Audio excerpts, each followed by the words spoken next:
Whitepatch is a small beach on Bribie Island with a long and terrible history. Today, its substantial suburban population outnumbers the Aboriginal shadows that walk the sands looking for justice for the massacres by the white people less than a century ago. On a whim, my friends and I decided to spend a weekend on Bribie Island.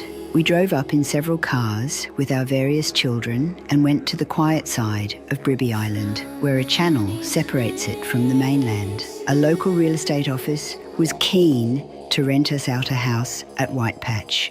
We weren't keen because it was on the quiet side and we wanted to go to the surf side, but it was within our budget, so we took it. The moment I saw the two-story house, I felt ill at ease. We unpacked the cars and lugged everything up the internal staircase.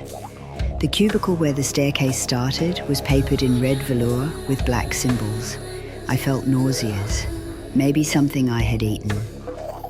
We learned to rationalise all intuitions away.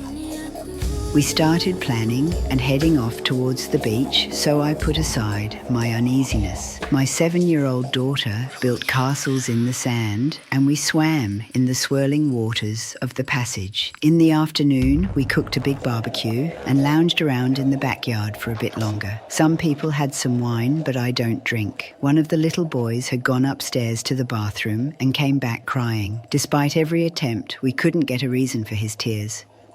His mum went upstairs to see if someone had entered and she checked the doors. Nothing. I felt uneasy again. By the time the mosquitoes drove us inside, we mapped out the rooms and found we didn't have enough beds, so a few of us volunteered to sleep on the floor for the first night. We lay out our sleeping bags with our feet towards the big plate glass windows with a view of the beach.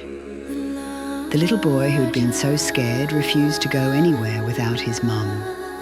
My girl said while we were cleaning her teeth that she didn't like the house.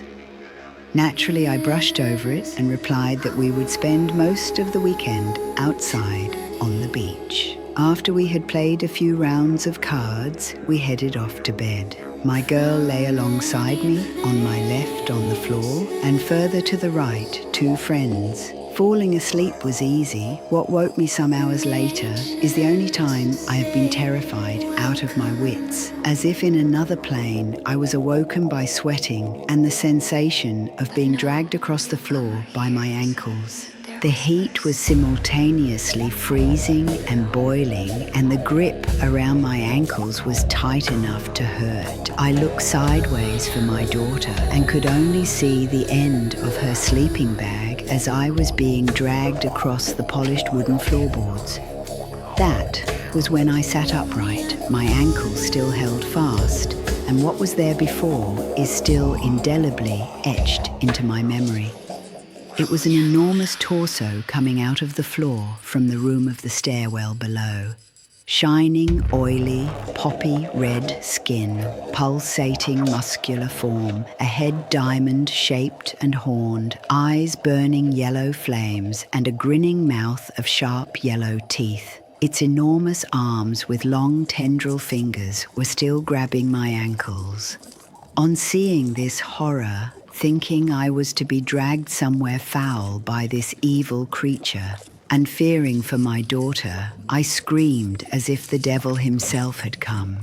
Madly screaming and scrambling backwards, I couldn't escape, but my screams woke the others and they came to my aid, yelling in a panic. My daughter was at my side in an instant, still swathed in her sleeping bag. "Why are you down here, Mum?" She was right. My feet were touching the wall of windows and my sleeping bag was back where I had been sleeping, undisturbed. The others noted it, and now with the whole house awoken, the questions were flying. The naysayers were quickly silenced when I checked my ankles, which were already darkening with bruises. Their somber faces lightened when I said that no matter what, my daughter and I were leaving. They all agreed and we packed up there and then and left. The next day back, safely at home, I rang the real estate office and asked for our money back. Surprisingly, she said the cheque would be in the mail that day. No questions, no protestations. It was as if they already knew. My ankles healed, but the memory never left me. Sometimes when I am in a place which doesn't feel good, my ankles throb cold and hot,